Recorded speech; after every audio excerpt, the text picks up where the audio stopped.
नमस्कार बच्चों। आज हम लोग कक्षा 10 की हिंदी पुस्तक क्षितिज भाग 2 में संग्रहित पाठ संख्या 16 नौबत खाने में इबादत का दूसरा भाग पढ़ने जा रहे हैं। इसके लेखक श्री यतीन्द्र मिश्र जी हैं।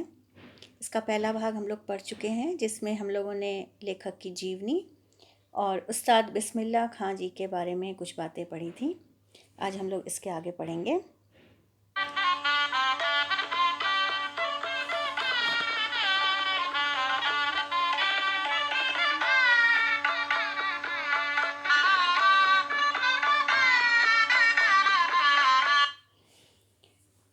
पिछले भाग में हम लोगों ने उस्ताद बिस्मिल्लाह खां जी के जीवन के बारे में जानते हुए उनके द्वारा बजाए गए राग भीम पलासी का आनंद भी लिया था, और आज हम लोग पाठ को पढ़ते हुए शहनाई पर उनके द्वारा बजाए गए राग मालकौंस का आनंद ले रहे हैं। सबसे पहले कुछ प्रश्न। नौबत खाने में इबादत पाठ किसके द्वारा रचित किस महान कलाकार का व्यक्ति चित्र है?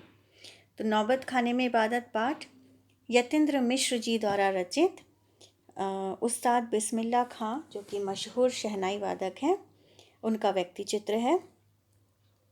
लेखक की किस रचना से ये पाठ लिया गया है? तो लेखक की जो संगीत ग्रंथ है सुर की बारादरी, जिसमें उस्ताद बिस्मिल्लाह खां जी के बारे में उन्होंने लिखा है, उस पुस्तक से ये पाठ लिया गया है। बिस्मिल्लाह खां के बचपन का नाम क्या था? तो बिस्मिल्लाह खां के बचपन का नाम अमीरुद्दीन था। मंदिरों से उनका क्या संबंध था?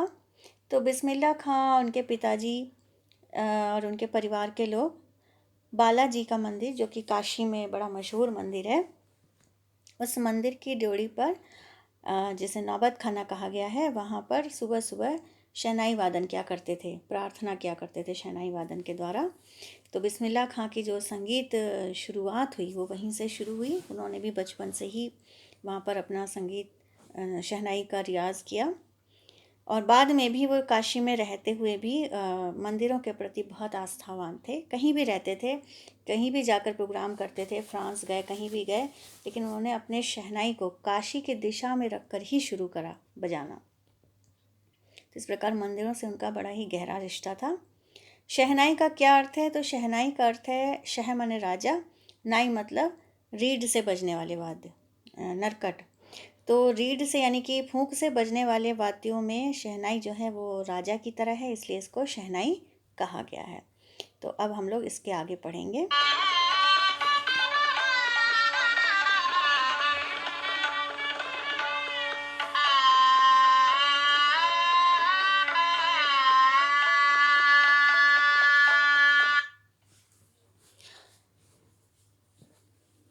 बिस्मिल्लाह खां जी एक सच्चे मुसलमान थे। जब मुहर्रम का समय होता था तो वे अपने बड़े से बड़े कार्यक्रम को भी त्याग देते थे, किसी भी प्रोग्राम में भाग नहीं लेते थे।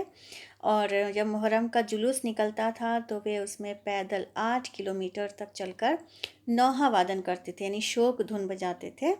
इसके अलावा वे 5 टाइम नमाज पढ़ते थे और ईश्वर से सिर्फ यही प्रार्थना करते थे कि उनको सच्चा सुर मिले।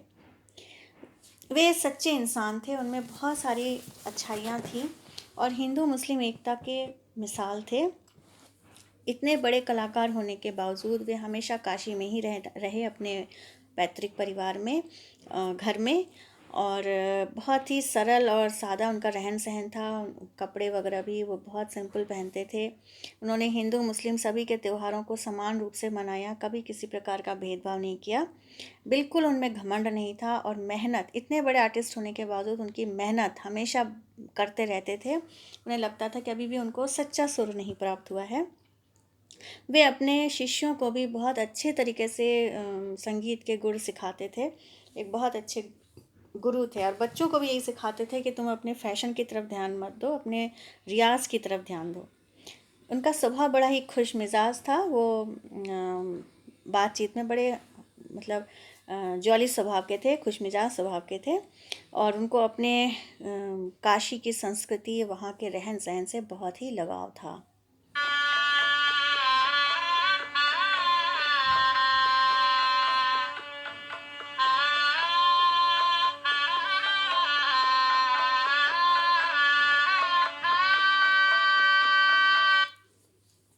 एक बहुत ही मज़ेदार बात इसमें जो बिस्मिल्लाह खां जी के बारे में है कि बिस्मिल्लाह खां जी शहनाई के तो शौकीन थे ही, हालांकि वो उनका मतलब एक तरह से पैतृक ही शौक था, लेकिन उनकी जो अपनी पसंद थी वो कुछ अलग ही थी।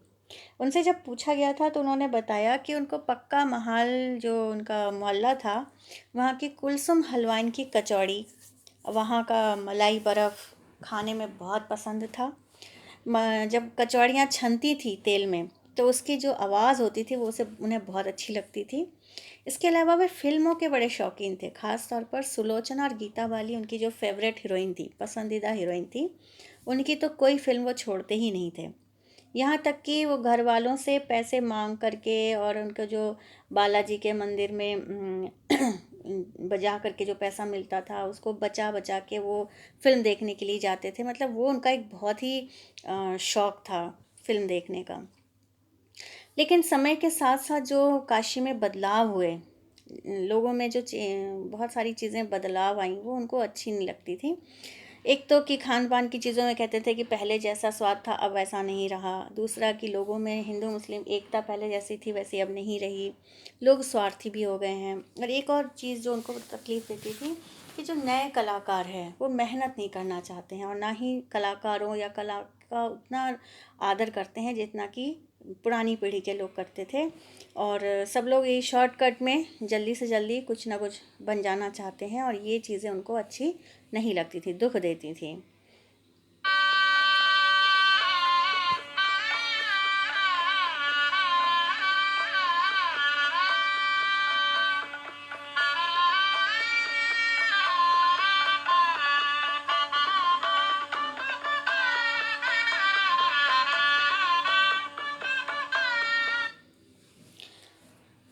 उस्ताद बिस्मिल्लाह खां जी ने काशी में पढ़ाई की और उनको बाद में काशी विश्वविद्यालय से मानद उपाधि भी मिली, डॉक्टरेट की। और संगीत नाटक अकादमी से भी उन्हें पुरस्कृत किया गया, पद्म विभूषण का सम्मान मिला और सबसे बड़ी बात भारत रत्न के सम्मान से भी उन्हें नवाजा गया। बिस्मिल्लाह खां जी की मृत्यु 21 अगस्त सन 2006 ईस्वी में 90 वर्ष की आयु में काशी में हुई। तो इस प्रकार बिस्मिल्लाह खां जी एक बहुत ही सज्जन, बहुत ही भले आदमी थे और बहुत बड़े कलाकार थे जिन्होंने शहनाई को विश्व स्तर पर पहचान दिलाई। निश्चित ही उनकी जो देन है वो कभी भी भूलने लायक नहीं है।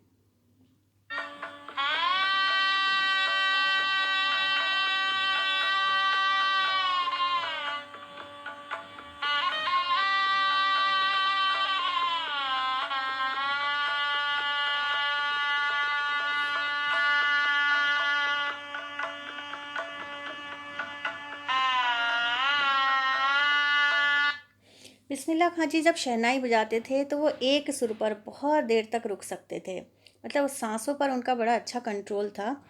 और ये एक बहुत बड़ी बात होती कि इतनी उम्र में भी जब वो शहनाई बजाते थे तो अपने सुर पर बहुत देर तक रुकते थे। कुछ शब्दार्थ देख लेते हैं। अज़ादारी मतलब दुख मनाना, बदस्तूर मतलब कायदे के, तालीम मने शिक्षा, अदब यानी कि कायदा, अल्हम्दुलिल्लाह यानी तमाम तारीफ़ ईश्वर के लिए। जब बिस्मिल्लाह खां जी की कोई प्रशंसा करता था तो वो यही शब्द कहते थे, यानी कि जो कुछ भी है उसका क्रेडिट किसको जाता है? ईश्वर को जाता है। वो अपने बल पर ये सब कुछ नहीं कर रहे हैं, ईश्वर की कृपा से ही ये सब कुछ हो रहा है। और ये उनके व्यक्तित्व की एक बहुत बड़ी बात थी। जिजीविषा मने जीने की इच्छा।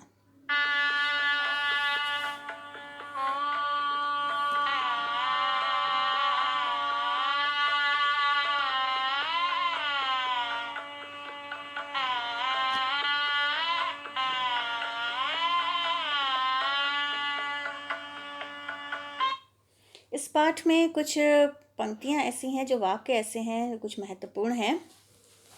यह बिस्मिल्लाह खां जी को समझने के लिए बहुत अच्छी पंक्तियाँ हैं। उनके एक शिष्य ने कहा था कि आपको भारत रत्न सम्मान मिला है और आप ये फटे कपड़े पहन कर बैठे रहते हैं। तो इस पर उन्होंने कहा था, चूँकि वो बनारस के थे तो पूर्वी हिंदी बोलते थे और मतलब उर्दू वाली भाषा भी थी उनकी, लेकिन उनकी भाषा थोड़ी पूर्वी हिंदी वाली भी थी। तो कह रहे हैं, धत पगली ई भारत रत्न हमको शहनैया पे मिला है, लुंगिया पे नहीं। अर्थात ये भारत रत्न का जो सम्मान मिला है मुझे शहनाई वादन के लिए मिला है, लुंगी के लिए नहीं। कपड़ों का क्या है, कपड़े तो ये जो तीसरा वाला है, फटा सुर न बख्शें, लुंगिया का क्या है, आज फटी है तो कल सी जाएगी। यानी लुंगी तो है वो आज फटी है तो कल इसको सिल लेंगे, इससे कुछ फ़र्क नहीं पड़ता। लेकिन मेरे रियाज में, मेरे संगीत में कोई कमी नहीं आना चाहिए, मेरा सुर नहीं फटना चाहिए। और इसीलिए वो अपना पूरा ध्यान अपने रियाज में लगाते थे। उनको अपने रहन सहन से कोई मतलब नहीं था, बहुत ही सिंपल उनका रहन सहन था। गली में उनका घर था और छोटा सा जैसा भी घर था, बड़ा सिंपल रहन सहन था उनका। उनको किसी प्रकार का आडंबर उनको पसंद नहीं था। और वो अपने शिष्यों से भी ये कहते थे कि तुम फैशन पे ध्यान मत दो, तुम पढ़ाई अपना रियाज पे ध्यान दो। मेरे मालिक एक सुर बख्श दे, सुर में वह तासीर पैदा कर कि आंखों से सच्चे मोती की तरह अनगढ़ आंसू निकल आए। वे इतने बड़े कलाकार होने के बावजूद जब नमाज़ पढ़ते थे तो ईश्वर से ही प्रार्थना करते थे कि मुझे ऐसा सुर प्रदान करो कि उससे लोगों के दिल में ऐसी बात, मतलब दिल तक वो सुर ऐसे छू जाए कि आंखों से उनके आंसू आ जाए। कहने का अर्थ है कि हर किसी के हृदय की कोमल भावनाओं को छूने वाला उनका सुर हो, जो हर किसी के अंदर के इंसान को जगा दे। और ये एक बहुत बड़ी बात थी उनके संगीत के लिए।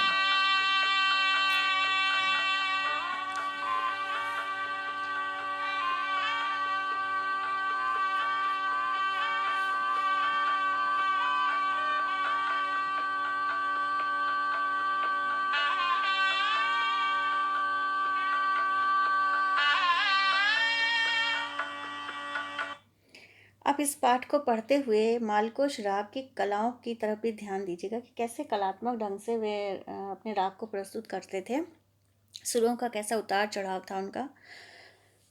तो पहले हम लोग इस पाठ की भाषा शैली पर थोड़ी चर्चा कर लेते हैं। भाषा जो है, वैसे तो इसमें खड़ी बोली का प्रयोग किया गया है, तत्सम शब्द हैं, लेकिन चूंकि पूर्वी हिंदी के भी शब्द हैं, देशज शब्दों का भी प्रयोग किया गया है और उर्दू के भी बहुत सारे शब्द हैं।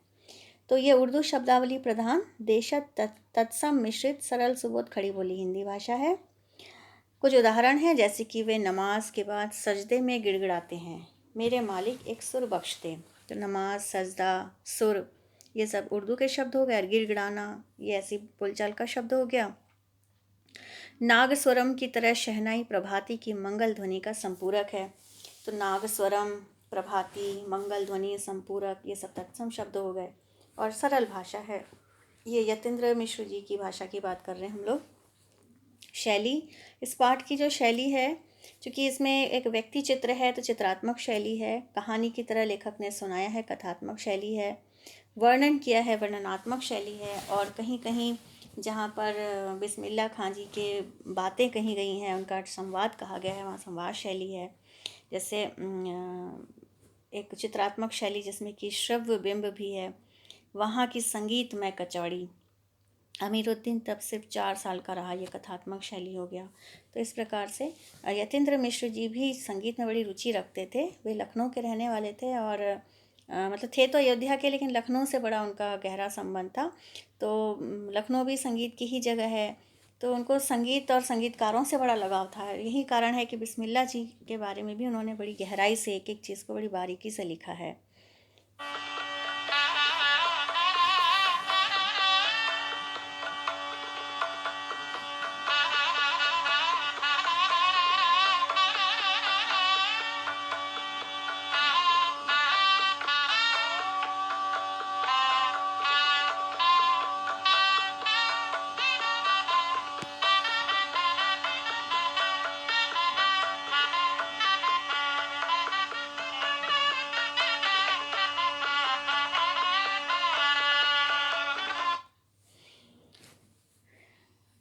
कुछ प्रश्न अभ्यास हैं। बिस्मिल्लाह खां हिंदू मुस्लिम एकता के प्रतीक थे, कैसे?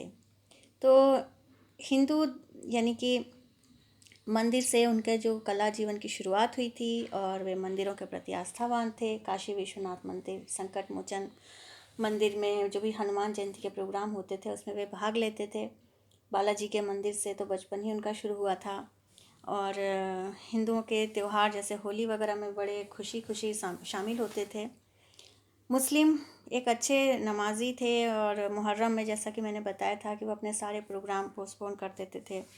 मुहर्रम में नौहा बजाते थे और जुलूस में शामिल होते थे। तो हिंदू और मुस्लिम दोनों ही धर्मों के प्रति उनकी समान श्रद्धा थी और दोनों को एकता के प्रतीक थे। बिस्मिल्लाह खां को शहनाई के अलावा क्या क्या पसंद था? तो बिस्मिल्लाह खां को शहनाई के अलावा एक तो कुलसुम हलवाइन की कचौड़ी खाना पसंद था, पक्का महल मोहल्ले के मलाई बर्फ़ खाना पसंद था और सुलोचना गीता वाली की फ़िल्में देखनी पसंद थी। ये फ़िल्मों के तो बहुत शौकीन थे। उन्हें कौन कौन से सम्मान मिले? तो उन्हें बहुत सारे सम्मान मिले थे, जिसमें भारत रत्न सम्मान सबसे मतलब बहुत बड़ा सम्मान था। इसके अलावा पद्म विभूषण, संगीत नाटक अकादमी पुरस्कार और विश्वविद्यालय की मानद डॉक्टरेट की उपाधि भी मिली उनको। किस घटना से उनकी सादगी और संगीत निष्ठा का पता चलता है? तो जब उनके शिष्या ने कहा था कि आप भारत रत्न पुरस्कार से सम्मानित हैं और फटी लुंगी पहनते हैं, तो उन्होंने कहा था कि इस लुंगी से क्या है, लुंगी तो फटी है तो सिल जाएगी, लेकिन मेरा सुर नहीं फटना चाहिए। और मुझे भारत रत्न का जो सम्मान मिला है वो मेरे शहनाई पे मिला है, लुंगी पे नहीं मिला है। तो इस बात से पता चलता है कि वो अपने कपड़ों, रहन सहन, घर वर पे ज़्यादा ध्यान नहीं देते थे, बल्कि उनका पूरा ध्यान उनकी प्रैक्टिस पे रहता था और अपने सुर को बेहतर से बेहतर बनाने में रहता था। काशी में हो रहे कौन से परिवर्तन बिस्मिल्लाह खां को व्यतीत करते थे? तो काशी में हो रहे 3 बदलाव को वो बहुत उनके लिए बड़ा दुखदाई था। एक तो कि जो पहले जैसी चीज़ों में, खाने की चीज़ों में वो स्वाद नहीं रहा, मिलावट होने लगा, शुद्धता नहीं रही। दूसरा जो है कि लोग जैसे पहले मिलजुल कर रहते थे, अलग अलग धर्म संस्कृति के लोग, अब जो है बाद के लोग वैसे नहीं रहते हैं, थोड़ा स्वार्थी हो गया है माहौल।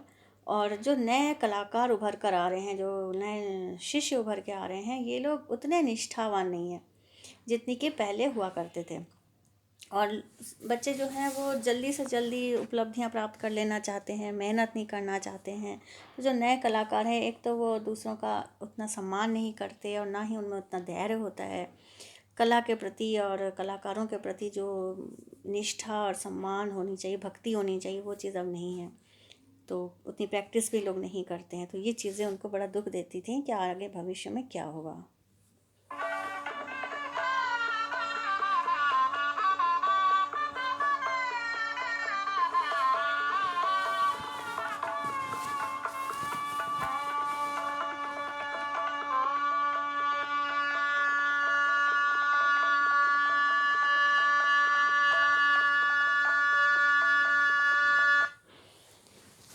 आपके पाठ में भाषा अध्ययन में मिश्र वाक्य और उपवाक्य से संबंधित प्रश्न भी हैं, तो इसलिए एक नज़र इस पर डालना भी ज़रूरी है। मिश्र वाक्य उस वाक्य को कहते हैं जिसमें एक प्रधान उपवाक्य होता है, यानी जो अपने आप में पूरा अर्थ देता है, और एक या एक से ज़्यादा उस पर आश्रित उपवाक्य होते हैं जो कि अपने आप में अधूरे होते हैं। तो जहाँ पर इस प्रकार से प्रधान और आश्रित उपवाक्य से वाक्य बनता है, उसे मिश्र वाक्य कहते हैं और ये किसी न किसी योजक से जुड़ा होता है। जैसे एक उदाहरण है, यह काशी है जिसमें संगीत आयोजन की एक प्राचीन एवं अद्भुत परंपरा है। तो यह काशी है, ये अपने आप में प्रधान उपवाक्य है, और जिसमें संगीत आयोजन, जिसमें जो है वो योजक से जुड़ा हुआ है, संगीत आयोजन की एक प्राचीन एवं अद्भुत परंपरा है, ये उस पर आश्रित है। तो इस प्रकार ये मिश्र वाक्य है। मिश्र वाक्य के जो उपवाक्य होते हैं वो 2 प्रकार के होते हैं। वैसे तो 3 उपवाक्य होते हैं। एक समान अधिकरण उपवाक्य होता है जो संयुक्त वाक्य में प्रयोग होता है, लेकिन मिश्र वाक्य में 2 ही उपवाक्य होते हैं, प्रधान और आश्रित। आश्रित में 3 भेद होते हैं, संज्ञा आश्रित, विशेषण आश्रित और क्रिया विशेषण आश्रित। यानी कि जब जो आश्रित उपवाक्य है वो संज्ञा के रूप में आए, पूरक के रूप में आए, ज़्यादातर की से शुरू होता है, तो उसे संज्ञा आश्रित उपवाक्य बोलते हैं। विशेषण आश्रित, जहाँ पर जो आश्रित उपवाक्य है वो किसी संज्ञा या सर्वनाम की विशेषता बताते हुए आए, ये ज़्यादातर जो, जिसे, इससे शुरू होता है। क्रिया विशेषण आश्रित उपवाक्य, जहाँ पर जो उपवाक्य है वह किसी कार्य की विशेषता बता रहा हो, जैसे जब, जैसे, इस प्रकार के शब्दों से जो शुरू होता है। यहाँ एक उदाहरण है, यह ज़रूर है कि शहनाई और डुमराव एक दूसरे के लिए उपयोगी है। तो यह ज़रूर है, यह प्रधान है और की योजक है। शहनाई और डुमराव एक दूसरे के लिए उपयोगी हैं, ये उसके आश्रित है। तो की से लेकर के उपयोगी है, ये पूरा जो है संज्ञा आश्रित है। तो इसी के आधार पर आपको अपने अभ्यास के प्रश्न करने होंगे।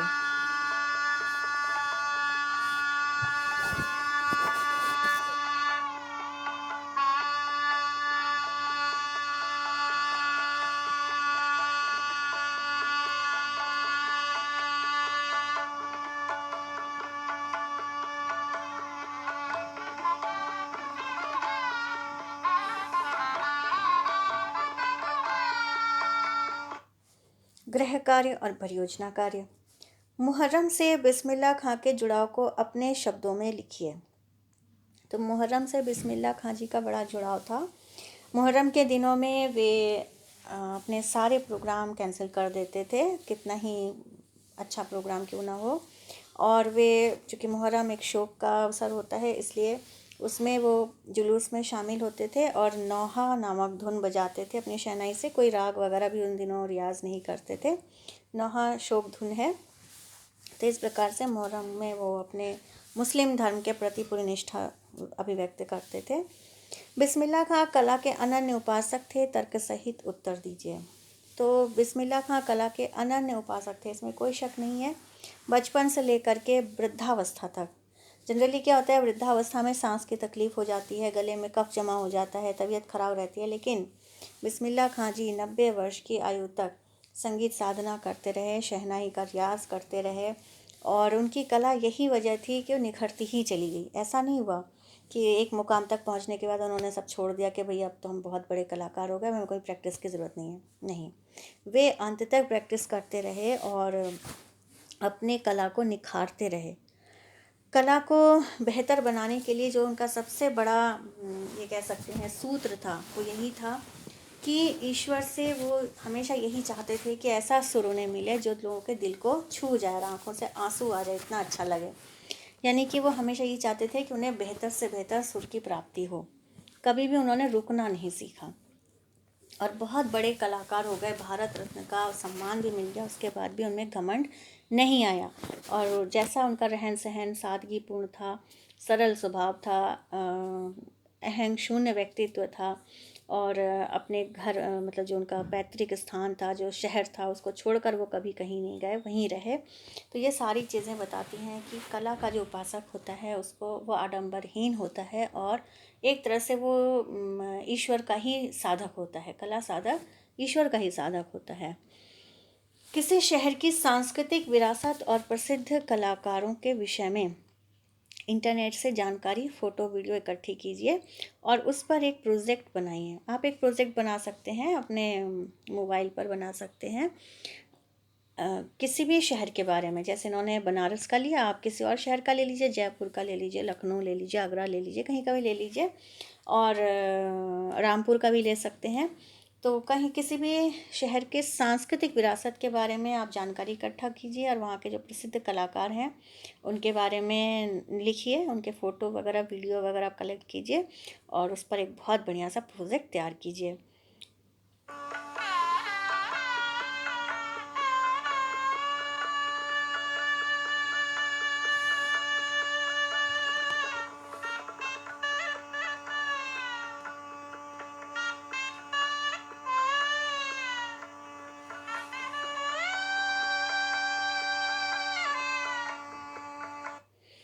तो इसी के साथ आज हम लोग इस पाठ को यहीं समाप्त करते हैं। मुझे उम्मीद है कि आपको बिस्मिल्लाह खां जी के बारे में बहुत सारी बातें समझ में आ गई होंगी। तो चलते चलते एक नज़र इस सूक्ति पर कि कला और कलाकार का कभी अंत नहीं होता और यही कारण है कि बिस्मिल्लाह खां आज भी हम लोगों के दिल में और विश्व के इतिहास में अमर हैं। बहुत बहुत धन्यवाद।